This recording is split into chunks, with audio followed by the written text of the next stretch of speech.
morning, everyone. Good evening, good afternoon, wherever you are, and welcome to this week's Weekly Energy Boost. My name is Elisheva, and I am here this beautiful Monday morning with both David and a very special guest who I will introduce shortly.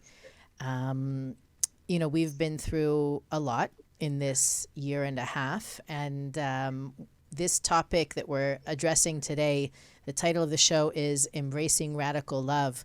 But this has really been a topic that we should have had, in the 1950s, if the podcast was on, it would have been a good time. 1930s, 1940s. This is a very timeless episode. And I bring it up as a joke because the Weekly Energy Boost is a 7-day spiritual energy forecast. And we often talk about how the energy of the week affects us, and we provide our listeners with the most powerful and practical tools to navigate what this week might have in store for us. Now, what's interesting is, unfortunately, this is a topic that permeates every single week, not necessarily from a Kabbalistic or spiritual standpoint, but the nature of the human being is such that if not kept in check, our ego, the false identity within all of us, is constantly compelling us to focus on what separates us, what's wrong sometimes with ourselves, but oftentimes what's wrong with others.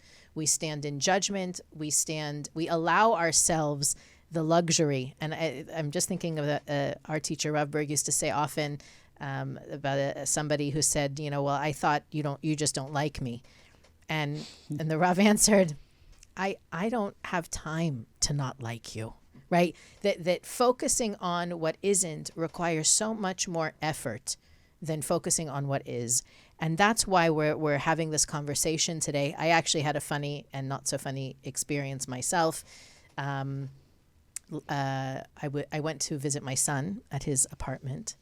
And as I was leaving, I was pushing my youngest in a stroller down his driveway. He lives in an apartment building. And another tenant came up to me and said, "What are you doing here?" Now, I'm about 5'2". If you've ever seen a video cast of the show, you know that I'm not the scariest looking human. I also was pushing a stroller with a small, cute human in it. And my heart was racing. I was scared. And she was also not a big person.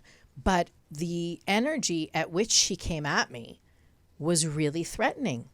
Now, I don't know what I could have been doing back there. Apparently my son told her, "Leave her alone, that's my mom." And, we moved on from it. But apparently somebody had been using the back of their house as a urinal or something. And she was worried that I was doing the same. I don't know what action could have merited such malicious. You don't strike me as the urinal in the back of the house. In the back of the house. No, but that was the point. And so I said to myself, what? It only happened so that I could bring up this example, because I'm not talking about, we may be talking today about everything from racial injustice to, we have a lot of prejudices that are even ancestral, right? That we adopt in our upbringing, in our cultures, in our where we were raised. I'm talking about this lady felt it was okay to be so hostile to a total stranger. I said to my son, what if I was like the landlord's wife? What if I was somebody, I don't know, that she might, she doesn't know who I am and what I'm doing there, that she was so certain that I was doing some evil act behind her apartment building that she felt it was okay to unleash evil on me like that. And it was really, I can't even replicate it. That's how ugly it was. But that's really why we're here today. And we're here not only to share the spiritual underpinnings of why darkness can only be overcome with light, but we've also brought onto the show a guest that I met probably about 20 or so years ago when we were both much, much younger, but is not only a student of the Kabbalah Centre, but has spent the last few years in a bit of a spotlight with a really powerful experience that he went through. I am not going to incredible story mess it up by trying to tell my version of it. That I've seen Matthew speak both in person and on videos. I have heard the story. I have read articles about the story. I have yet to read the book about the story, but apparently there is a book written about the story. I think his name is Eli Saslow. The book is called Rising Out of the Hatred, The Awakening of a Former White Nationalist.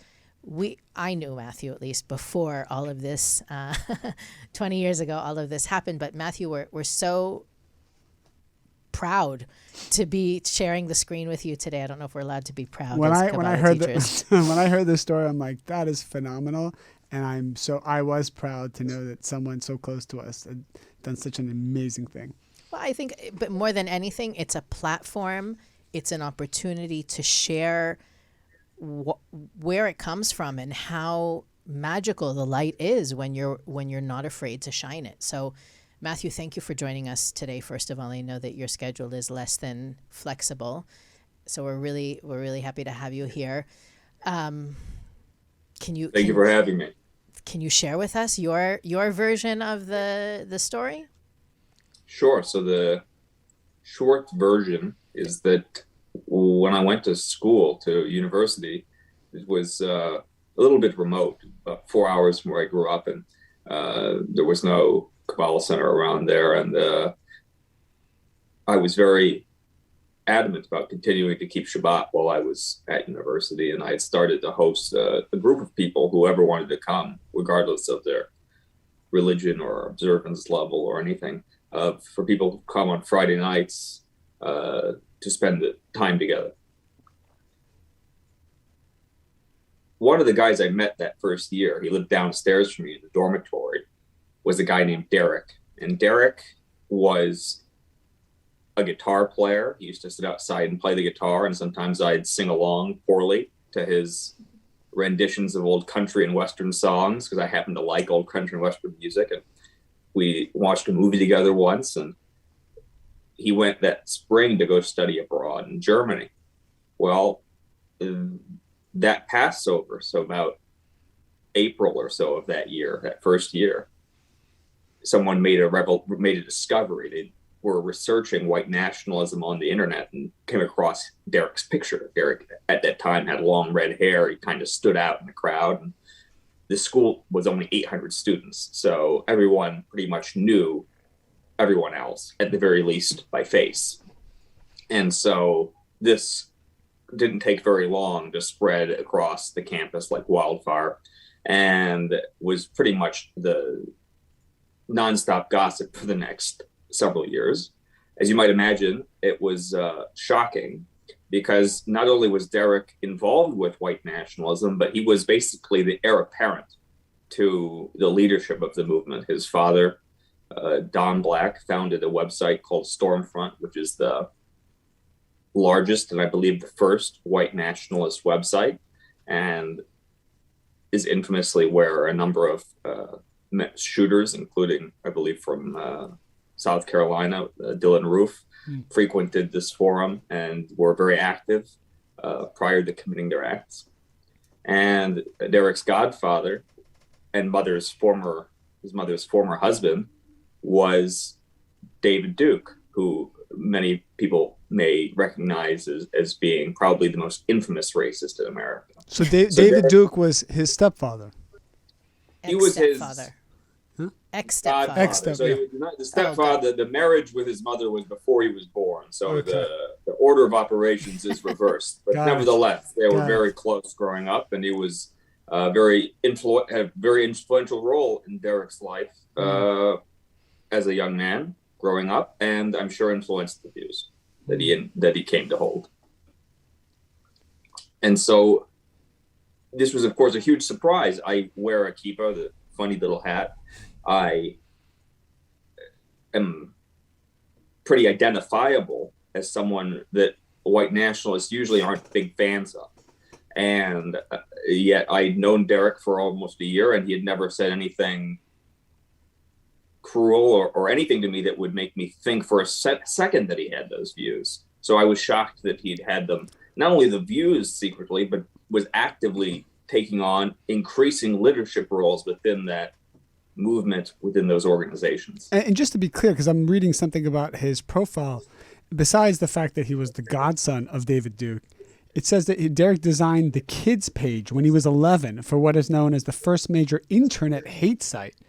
So we have someone who's actively since pre-teens involved in the movement of hatred. Yeah, by the time I knew him, he was running a weekly radio, I think it was weekly, maybe daily even, radio show with his father where David Duke was a frequent guest. It wasn't as exciting as this show, but nevertheless was there, and he was started to run conferences with a number of attendees from across the country who would gather and discuss and plan and organize for the year to come. So he was not just a bystander, he was taking a very active leadership role. And when this came to light, everyone at the campus was just horrified. No one thought something like that probably even existed still, much less to be in their midst. Yeah. And the general reaction was to ostracize Derek when he returned to campus. So as I mentioned, he was studying abroad right then, so people had some time to formulate their responses. But when he returned in the fall, most people wanted nothing to do with him. He lived off campus. Because of these things, he had planned to live on campus. And when I heard he was living off campus, I had texted him to make sure he had a place to stay. And so he and I were in communication, but not close. And we had not been close before this came to light, even though I had known him. But because I had this group going every Friday night for Shabbat dinners, and because of my yarmulke, because of my observance, I started to believe, let's say, that I had an opportunity that was a little bit unique relative to the other students, in that I had perhaps a chance to introduce Derek to the kinds of people who his ideology despises. And growing up in a household of white nationalists, I figured he hadn't had a lot of opportunities to meet Jews or Black people, etc. And just to be clear, just for our audience to be so that we know, even though Matthew is Jewish upbringing and an observant, how we know Matthew is the essence of him is as a Kabbalah student with an understanding of the spiritual universality of the wisdom of Kabbalah, which is emphasizing human dignity, personal transformation, unconditional love, and all these other topics that we teach about for every person, everyone in mankind. So I just want to make that clear for all of our listeners. So when Matthew is saying that he has an opportunity to reach out to Derek, it's not from the point of view of, I'm going to convince him. Yeah, I'm going to convince him or convert him. It's just that we're taught in the Kabbalah Center that Kabbalah is above and beyond religion and ideology, and that we're here to make a soul connection with someone and to promote love. And that there's light. There's a spark of the light force of the Creator in every single human being, even the ones that may seem negative, hateful. According to Kabbalah, a person couldn't exist without some spark inside them. Now that spark may be enclosed in layers of anger, of hate, of negativity that maybe block not only the external perception of that light, but even the individual's perception of that light. Right. So part of we often talk on the Weekly Energy Boost about tools to help uncover that spark, uncover that diamond, be more in touch, even when you feel negative, angry, sad. We've had endless episodes on navigating challenging feelings, emotions, and situations. What I think is beautiful about what Matthew is sharing with us is a living example of how shining your light is contagious. The story is just about to get good. Okay, so sorry. You're exactly right. So anyway, I invited Derek to come to one of these dinners, and I told the other people who were coming that he was going to be there. Needless to say, he didn't want to ambush him, and we didn't want to ambush the people who were at the dinner, right? We didn't want to surprise people with this. And I was very clear with people. It was not meant as a chance to tell Derek how he was wrong and how we were right and how awful all of his beliefs were. Even though in many ways I believe that all of his beliefs were awful and so on. But I didn't think anything would come other than maybe a momentary gratification of the ego from taking the opportunity to scold him. He'd spent his whole life talking to people about how his views were way outside the mainstream and totally unacceptable to most of society. And he obviously hadn't been convinced. He'd spent his whole life defending his views. And there's probably nothing I was going to say in a 2-sentence remark that would cause his views to change. And so I told people not to bring up white nationalism in any way, shape, or form. And a lot of people decided that it was going to be him or them. If he was going to come, they'd just as soon stay home, which was fine. I told them that they were always welcome back whenever they wanted, but I felt that this was a very important thing to do. And so we proceeded, and I invited Derek to come. He accepted, didn't have a lot of social invitations going on at that time. And he came back the next week too, and the next week. Wow. And we started to spend a tremendous amount of time together, both at those dinners and outside, and formed a very close bond. And also he formed close bonds with other people he met at those dinners. And how many people were at these dinners in the end? It really depended. Sometimes could be as few as a half dozen. Sometimes could be as many as 15 or 20. And all people weren't so ethnicities, keen on artists. Made the preparations a little challenging. All religions, races. I mean, all religions is a big any lift, yeah, but any a lot of any. religions, a lot of different backgrounds, atheists, theists, people of different races, people of different ethnicities. Wow. So certainly everyone was welcome, and pretty much a wide spectrum of people came. So it really was a bit of a melting pot. And anyway, so about a year later, Derek's still coming to these dinners, and he's still very, very active in white nationalism. In fact, more active than he was when I had first invited Derek to the dinner. So I became very frustrated eventually that it was taking so, not that you expect a change to occur overnight or that you expect a change to occur at all, but there is a frustration when you are providing someone hospitality, food, etc., and at the same time he's hosting conferences of Holocaust deniers and things like that. But I think one of the most important teachings, at least to me, from Kabbalah, from even the earliest days I remember the teachers discussing it, is that there's no such thing as wasted effort, and there's no such thing as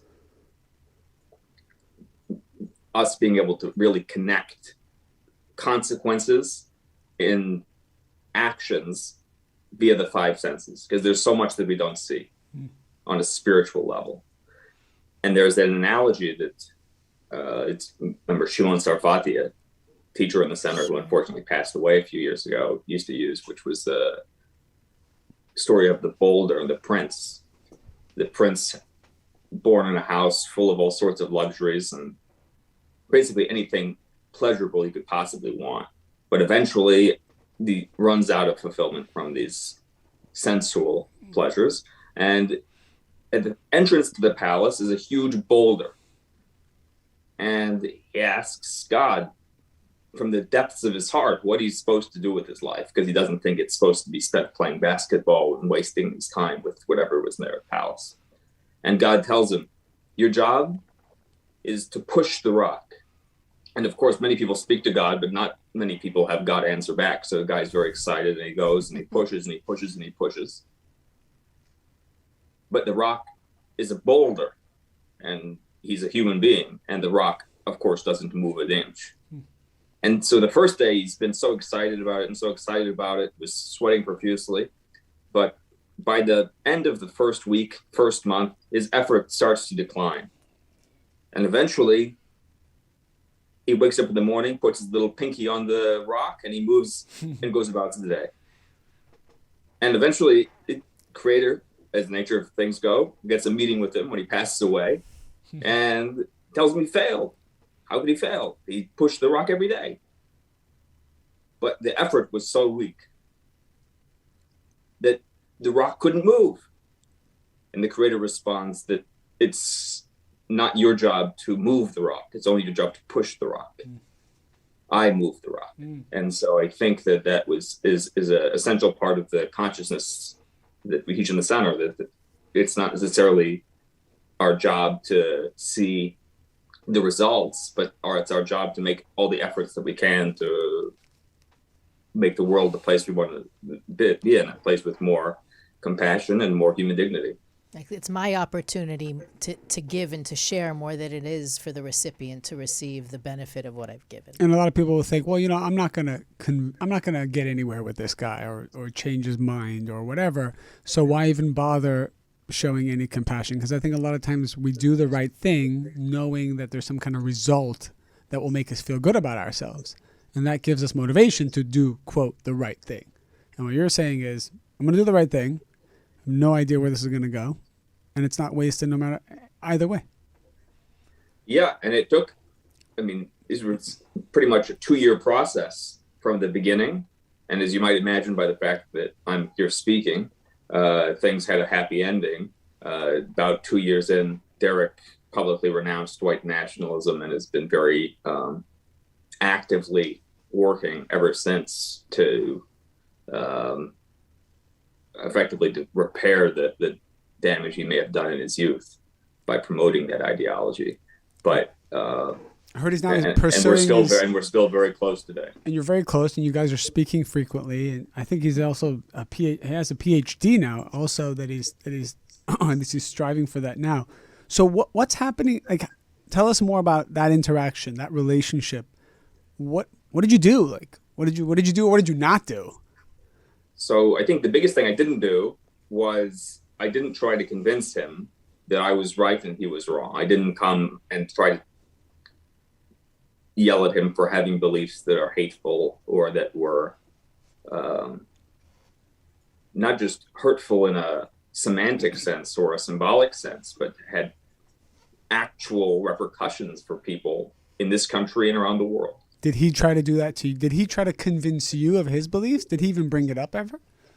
No, I didn't seem like a very likely prospect for So why did he enjoy spending time with you? I mean, it doesn't make any, like, honestly, think about it. The salmon was pretty good. And the price was right. So. I'll take your recipe when we're done. It's funny. You go on this radio show, you're talking about white nationalism, and then you're calling your Orthodox Jewish friend, hey, can we go watch a movie together and spend time together? You want to get some food? Yeah, it certainly was a bit of a double life. I don't think he discussed the Shabbat outings on the radio. On the radio show, right? Yeah, that would be quite a twist. But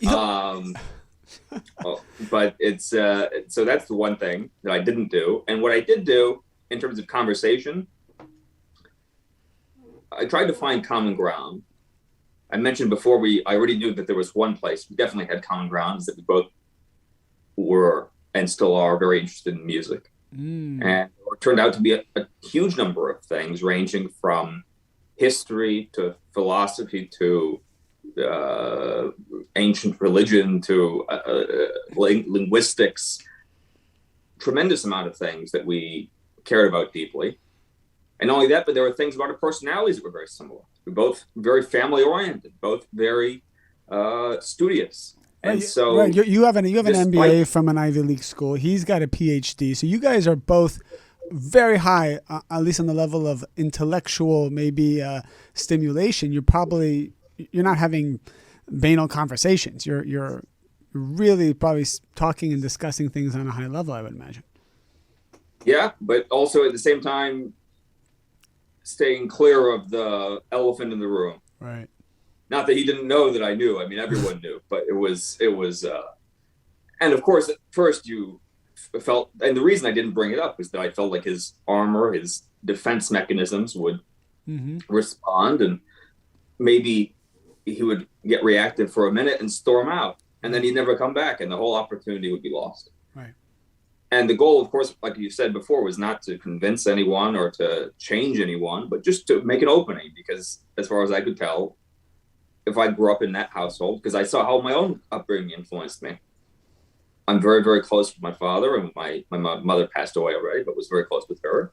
And had they influenced me in that direction, I could very easily see myself being in the same position that Derek had found himself in. Wait, hold on a second. You're saying that because your parents didn't, and this is important for all parents to hear this, and it's a lesson that we talk about all the time. Your parents did not control you or convince. Is that what you're saying? Did not control you or convince you to go on a path. Is that what you're saying? Not exactly. I'm saying that Derek had an upbringing, both his parents as well as Godfather and all of the family friends. It's kind of a self-selecting group. Yeah. They had pushed him towards this direction. Not necessarily pushed in the sense he was groomed for it. Yeah, groomed for it. Yeah. But in the same way that my father maybe never forced me to do anything right. spiritual, I saw his example and I, to the best of my abilities, followed it. I could very easily imagine that if he had set a different example, that I would have sought to follow that example too. I see. And this wasn't some kind of a ruse by you to get him to be like, you didn't even have this agenda. You weren't even thinking, I'm going to give him so much love that he's going to come to my side. You weren't even thinking on that level. You were just saying, I'm going to treat him the way I've been educated, which is just unconditional love, even if there's no agenda here. Is that correct? I think that the most foundational idea I can think of from the center is human dignity, that despite whatever another person does, that I have no right to treat that person as anything less than a spark of the Creator.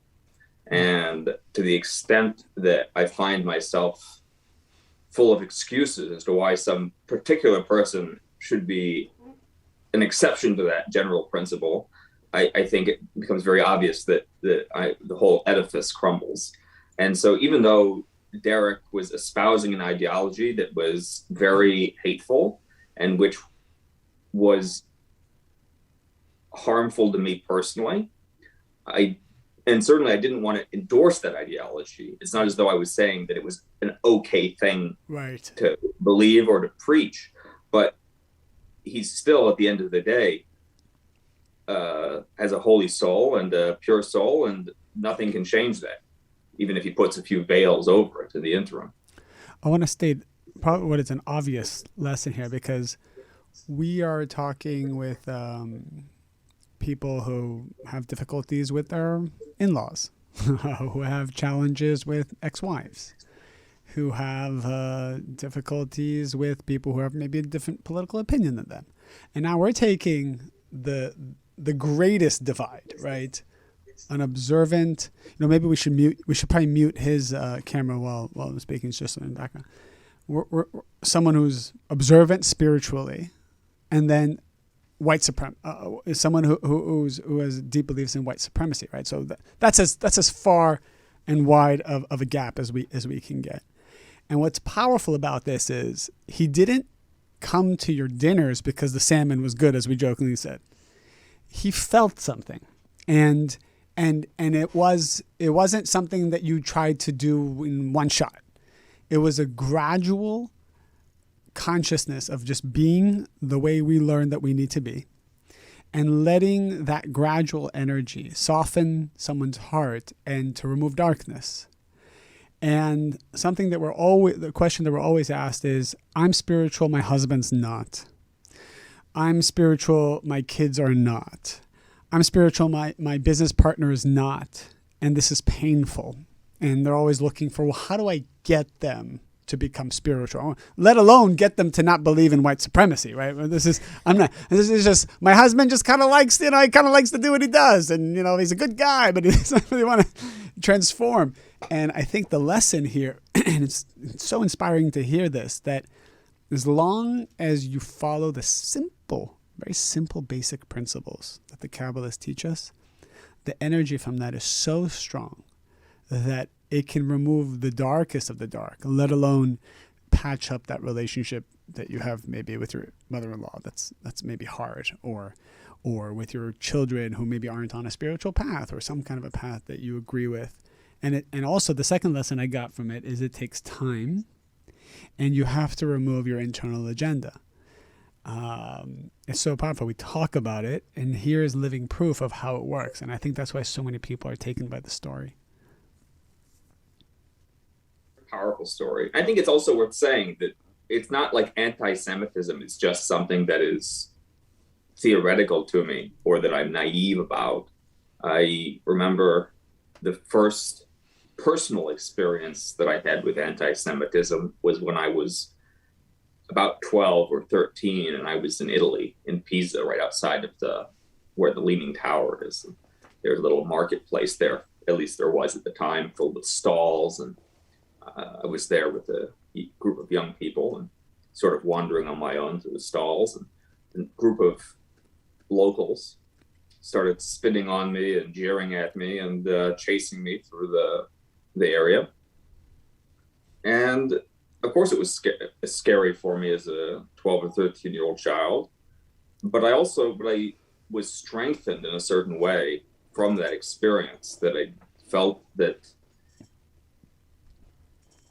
having gotten beyond that, and of course I unfortunately experienced a number of anti-Semitic incidents afterwards as well, that it lost the power of fear over me to a certain extent. And I was able to better, I think, empathize with people who deal not only with anti-Semitism, but of course other kinds of discrimination, bigotry, and hatred in the society. I was looking at one of the interviews that you did together with Derek, and it's interesting because I think the interviewer was asking him, did you believe that you're promoting hatred? Did you believe that you're promoting something that's like racism? And he's like, no. I mean, from my point of view, when I was doing the radio show or all these things, we're sharing something we believe is actually very positive, and it's very sharing. And this is something that a lot of times I speak with students about, which is when somebody hurts you or somebody lives their life a certain way and it's very obnoxious to you or it's a betrayal to you, you have to understand that from their point of view, they're not thinking that they're doing something that's negative or harmful. So in many ways, I don't blame them, because if I grew up in their household with their upbringing, with their education, with their tikkun, their personal correction, and their soul, I would do the same thing. And I think a lot of times we take things personally when people do something. It's not necessarily, it's not personal. It's just that they believe that what they're doing is right. And we should have empathy for at least that, as opposed to thinking, wow, that's crazy. How could anyone want to do something like that? Anyone, whether it's the worst of what we think are the worst people, if you were in their shoes, you would do the same thing. If you were in their shoes, you would have the same political beliefs they do. If you were in their shoes, you would also maybe want to cause mass genocide. And at least for one moment, have empathy for that, because we think we can't comprehend that. We can't comprehend how someone would want to be a certain way or have a certain belief system. And I think that's the first step to removing our own personal anger and betrayal and hurt, because we all have it, right? We all feel like we were hurt by somebody. If you want to know the first step of forgiveness, it's to realize it's not personal.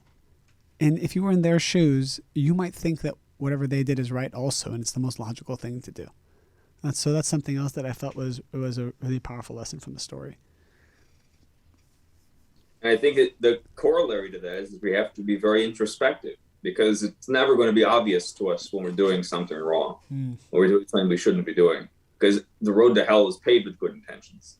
So at the same time that it's important to be, like you mentioned, disconnected maybe from the outcome or disconnected from having an agenda, I think it is critical that we take a hard look at ourselves on a very regular basis to think about where I may be fooling myself in my spiritual work, where I may be inadvertently maybe promoting some of the very things that I'm hoping to reduce. Well, I should automatically assume that there's something that I'm probably doing that is so despicable to somebody else on the highest of levels. And I think it's just like, well, what's the big deal? But I should probably automatically assume that there is something like that so that I can have this, a little sobering effect of maybe I should not just assume that I'm a good, okay person. There must be something I'm doing. There must be something. Matthew, I've been taking notes as you're talking, and I kind of whittled down the Matthew Stevenson technique to about 5 steps. And I'm saying it in this way because I want our listeners to be able to hear your story and reflect on where is that opportunity for them in their lives. Who is it that they are judging? I would go so far as even saying vilifying, right? There is somebody who is doing wrong that deserves to be judged, that deserves to be hated, they are wrong, right? I'm right for all of my right reasons, but each one of us has people that I like the word vilify because to me it paints almost a caricature of an evil person that's in my opposition or even in the past did something, believed something, and you can do it in a historical context or you can do it in a very personal context. To me, in your story, I see 5 major actionable items, and aside from the salmon, which again, I do want that recipe, I was taught that the best way to a person's heart is through their stomach. So that may also be the 6th point. But one thing in no particular order, one thing you did was you looked for common ground, which I think even if you take the most negative or evil of people in your story, I don't mean your story, I mean anybody's story, you do have something in common with them. And that is always a starting point for building the bridge. You shared that it was with music, right? At least as an entryway, but there is that common ground somewhere. Listen more and judge less. That's probably a general rule that we could all apply even around the people we love wholeheartedly. And I guess I want to ask you, Matthew, how did you do it? How did you not stand in judgment? Oh, Matthew, is he where he's muted? A little judgmental here and there. Maybe a few colorful jokes even along the way. But the main thing, as I pointed out before, is that I thought that to some extent, first of all, this person is in my life for a reason. That's another core teaching in Kabbalah. There are no coincidences. And it was a bizarre set of circumstances that even lead me to be in that university. And it was very, very strange. So it was very easy to sort of feel, at least, that there was a reason. And as I mentioned before, people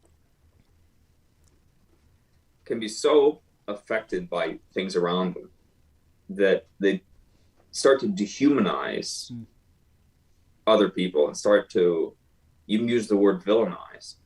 And I think it's a great word because when you start thinking about people as really less than full-fledged human beings, and instead they're just some cartoonish caricature, whether it's of some race or some religion or any other categorization. Or a politician. Sure. You can draw the line wherever you want. There's the old joke that there's a guy, he's marooned on a desert island and there's nothing there in terms of population, but there's a tremendous amount of resources and supplies. And after a little while, he realizes he's not going to be rescued. There's no passing ships. So he does the best he can to build a life for himself on the island. Builds a house, builds a home, builds a whole town for himself. And 10 years go by and someone sees a smoke from the island and comes to get it. And they ask him, "What's this building here?" You say, it's my house. It's where I sleep. He said, "What's this building here?" "That's my mess hall. It's where I eat all my meals." And that building there is the synagogue I pray every Saturday. And that building there, that's the one I don't go. Never go to. You tell that joke much better than I would be able to. And it's like the whole world. It's like us versus other people. Right. And one of the ideas in Kabbalah is that, as you mentioned before, that really there are no other people. Everyone is a spark of the same creator. Right. Love that. All right. Well, you got anything? I have 3 more points. Well, I know David's antsy. I never want people to feel that they're getting more than their it's just a vessel can summary handle. because the story has so many nuggets in it. I think that the shining, Just The Shining. just the shining, Just like the no, movie this is The not Shining. The Shining. The most powerful thing, or the most powerful lesson I'm taking away, is to be kind to others even if you don't think they deserve it. And that, David, you spoke about in an episode a few months ago, that the reason to share with someone is, especially when you don't want to, is because I'm going to get something out of it. It's not for the other person. You mentioned that before. The opportunity is for you. You know, you just need to push the rug. Don't worry about the outcome. But this is an extension of that. It's the opportunity to be kind is for me. Mm-hmm. It's not because the other person deserves or doesn't deserve. I'm not the CPA of the universe, and I get to decide what percentage or what decimal, is accurate here. Where's the accuracy? What I know is accurate about the universe is that what comes to me for a reason. And I'm plagiarizing what Matthew said before. It's happening for a reason, but the opportunity to be kind is for me, not for the person I'm being kind to. And that, I think we hear those stories sometimes. There's like, I don't know, I want to say meme. It's not really a meme. It's like you see these clips once in a while where somebody does some extreme act of kindness and it sort of makes you feel like a piece of poop because you, in that position, would never be able to be that big of a person, to be the kid who steals from the candy store and the candy store owner goes to his house and cooks a meal for him and gives him cash. And there's a whole backstory that most of us don't look beyond the behavior. We don't realize that when someone is behaving badly, there's usually a very sad story behind it. And the being kind because it's my opportunity is really the acknowledgement of, I don't know the sad story that's behind this person's behavior. I don't want to bring that story, meaning their bad behavior, doesn't become a part of my story the moment I'm able to be that force of kindness. I'm guessing at some point, Matthew, you also expressed your point of view and your opinions with compassion. Nope. No? Never. At least not until after he had renounced white nationalism. Wow. So for 2 years, I never made any mention of my views or opinions. At least on that topic. I have other opinions about a variety of topics, but we'll spare you those. That's quite impressive. And the people that you would have over as well. Some people, because I felt because of who I am, and it was not going to be possible for me to have a conversation with Derek about white nationalism that was anything but not just confrontational, but adversarial. There were, as I mentioned, quite a diverse group of people coming to these dinners. One person who was actually my roommate and was one of the people who stopped coming to the dinners when Derek started coming. She said, if he's there, I'm going to stay in the room and just, have nothing to do with it. They're now married. So it clearly didn't work. Wow. And they, outside of those dinners, after she started coming, but they started getting to know each other, and they had a lot of very difficult and very in-depth conversations about why he believed what he believed. But in a very similar way, it wasn't a matter of trying to tell him off or trying to scold him or trying to be God's policeman. It was trying to understand why he had come to his conclusions, and in that particular case, putting in a tremendous amount of work on her part to present her arguments as best she could and to undermine his. And it was from the point of view of just trying to help and clarify things. It wasn't trying to manipulate or trying to fool. And I think that's an important thing, because also to bear in mind that sometimes people ask me, they don't know any white nationalists to invite to dinner. So they don't see any real valuable takeaways. I'd want to from come the to that. story. I'd want to come to a dinner like that. So- I'd pay a lot Audience? of money. To be the I audience? would want. I'm like, I'll be there and I'll pay triple to come to be in that room. I think it's a very powerful energy. It's beautiful. Okay, so But then everyone has their own opportunities, right? Everyone has their own background and opportunity set and skill set that they can use. So I think people need to be attuned to the universe and where they can be of most value to the world around them. I think it's really awesome that they got married, because that's one of the, we also teach that, don't judge, that your soulmate is not going to be the person you think they are. You usually actually are supposed to resent your soulmate in the very beginning. I've read something to that effect. If it makes you feel better, David, there's also some, probably not such easy relationship with the in-laws there. So That's good. Classic. That's good. I love That's a it. good Okay, so one. I'm changing the last point to let people make their own decisions. All right. Is that accurate? sure, Sure. I got a sure. you can make your own decision. Okay, good. We are way over. This we was are great. so not over, but David has a fast clock. His watch is fast. I'm looking at the clock. It which says we're is- over. Which is 4 minutes fast. Well, that.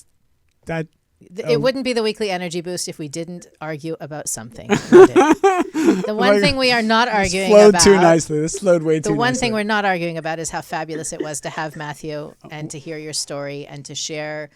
I think it's the most powerful thing to share is when you have experience with it. And we were trying to get Matthew on the show for months. Years. Yeah. No, really. Yeah. We spoke to him about it before COVID. Yeah. So it has been darn COVID. We don't let you get in our way. Here you are, not physically in the studio with us, but as vibrant and impactful. Can't believe you chose 60 Minutes over us. So thank you again, Matthew. For those of you who are tuning in for the first time, this is a weekly show that we do that is available on YouTube, all podcast platforms, Facebook, Instagram. We would love to hear from you, your feedback, rating, reviewing, and sharing what we do here. You can always email us at energyboost@kabbalah.com or visit our website, weeklyenergyboost.com, to see what offers and information we have, especially for our listeners. Thank you, Matthew. Thank you, David. And have a fabulous week. We'll see you next time on the Weekly Energy Boost.